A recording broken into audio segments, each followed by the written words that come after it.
একটা প্রাণী যার গায়ের চামড়া পুরু, পিঠে কুচ আর মরুভূমির রাজা হিসেবে পরিচিত, সে হলো উট। কিন্তু আপনি কি জানেন, কিছু অঞ্চলে বিশ্বাস করা হয় উট যদি অসুস্থ হয় তবে তাকে সুস্থ করতে হলে তাকে খাওয়াতে হবে একটা জীবন্ত সাপ। ভয়ানক লাগছে শুনতে? হ্যাঁ, এটাই বাস্তব। আজ আমরা জানবো সেই রহস্যের ইতিহাস, যুক্তি, কুসংস্কার, বিজ্ঞান এবং বাস্তবতা। আপনি নিশ্চিত অবাক হবেন। উট মরুভূমির জাহাজ নামে পরিচিত। হাজার হাজার বছর ধরে এই প্রাণী মানুষের সঙ্গে, বিশেষ করে মরুভূমিতে বসবাসকারীদের জন্য খাদ্য, যাতায়াত, মালামাল বহন সবকিছুর জন্য এই প্রাণীটি ছিল অপরিহার্য। আর ঠিক সেই কারণে উটে ঘিরে জন্ম নিয়েছে বহু লোককাহিনী, বিশ্বাস ও সংস্কার। দক্ষিণ এশিয়ার মধ্যপ্রাচ্য ও উত্তর আফ্রিকার কিছু অঞ্চলে প্রচলিত রয়েছে এক আজব বিশ্বাস। উট যদি হঠাৎ অসুস্থ হয়ে পড়ে, যদি খাওয়া বন্ধ করে দেয় বা যদি তার মুখ দিয়ে ফেনা বের হয়, তাহলে সেটা সাধারণ কোনো রোগ নয়। লোকেরা বলে উটের শরীরে জিন ঢুকেছে কিংবা তার পেটে বিষ জমছে, আর সেই বিষ তাড়াতেই উটকে খাওয়ানো হয় এক জীবন্ত সাপ। এই বিশ্বাসের শেকড় বহু পুরনো। প্রজন্মের পর প্রজন্ম ধরে গ্রামের লোকেরা দেখে এসেছে, কোনো উট যদি এইভাবে আচরণ করে তাহলে সে নাকি ধীরে ধীরে মৃত্যুর দিকে এগিয়ে যায়। আর তখন কেউ একজন পরামর্শ দেয়, একটা বিষধর সাপ আনো, ওকে খাইয়ে দাও, দেখো ঠিক হয়ে যাবে। আশ্চর্যের বিষয় হলো, অনেকে দেখে সত্যি উট কিছুদিনের মধ্যে একটু সুস্থ হয়ে ওঠে। এখান থেকেই তৈরি হয় একটা মিথ্যা। উটের শরীরে বিষ জমে গেলে সাপ খাওয়ানো হলো ওষুধ। এই বিশ্বাস শুধু একটা গুজব নয়, এটা হয়ে দাঁড়িয়েছে একটা প্রথা। এমনকি কিছু পরিবারে এখনো এই কাজটি পবিত্র বা ঐতিহ্য হিসাবে পালন করে থাকে। কিন্তু কেউ কখনো প্রশ্ন করেনি উটটা আসলে কিভাবে ভালো হলো।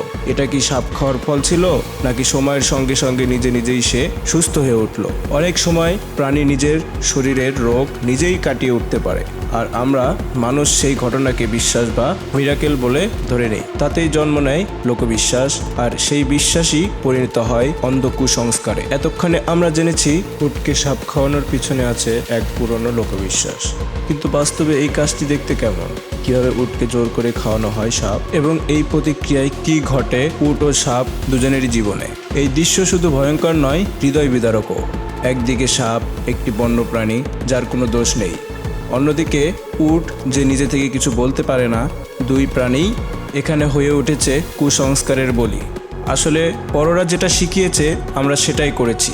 আমি কখনো প্রশ্ন করিনি এটা ঠিক নাকি ভুল, কিন্তু এখন ইউটিউব বা মোবাইলে দেখছি যে এইভাবে উটকে সাপ খাওয়ানো নাকি খুব ক্ষতিকর। আমি এখন আর করি না, বরং ডাক্তার ডাকি। এখন পর্যন্ত আমরা যা দেখলাম তা মূলত একটি লোকবিশ্বাস, যার পেছনে আছে দীর্ঘদিনের অভ্যেস। কিন্তু প্রশ্ন হলো, বিজ্ঞানের চোখে এই বিশ্বাসের কোনো ভিত্তি আছে কি?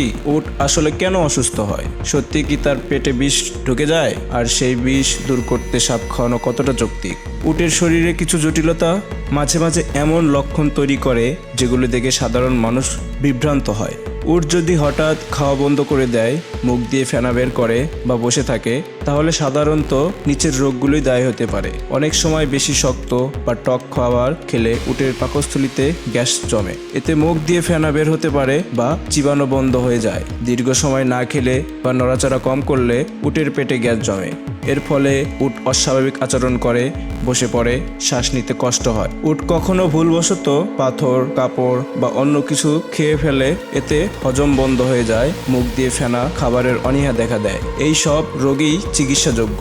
দরকার সঠিক নির্ণয়, পর্যাপ্ত পানি, পুষ্টিকর খাবার ও প্রয়োজনীয় ওষুধ। কিন্তু এই রোগের একটি এমন নয় যা নিরাময়ের জন্য সাপ খাওয়ানো দরকার। সাপ হলো বিষধর প্রাণী। সাধারণত সাপের দেহে থাকে নিউরোটক্সিন বা হোমোটক্সিন, যা স্নায়ু বা রক্ত প্রবাহকে ক্ষতিগ্রস্ত করে। এই বিষ উটের শরীরে গেলে সে আরো গুরুতর অসুস্থ হতে পারে। শ্বাসকষ্ট, পাকস্থলী ক্ষয়, হৃদস্পন্দন ব্যাহত হওয়া, এমনকি মৃত্যু পর্যন্ত হতে পারে। সাপ খাওয়ানো কোনো চিকিৎসা নয়, বরং এটা উটের জন্য মারাত্মক ক্ষতিকর। আমরা যদি সত্যি মানুষ হই, তাহলে শুধু নিজের সুবিধা নয়, আশেপাশের প্রাণীদের জীবনকেও গুরুত্ব দিতে হবে। উটকে সাপ খাওয়ানো হয়, এই কথাটা শুনে হয়তো অবাক হয়েছি আমরাও, কিন্তু তার চেয়েও বড় প্রশ্ন হলো, এখন আপনি কি করব? কুসংস্কারকে প্রশ্রয় দেব নাকি বদলানোর চেষ্টা করব?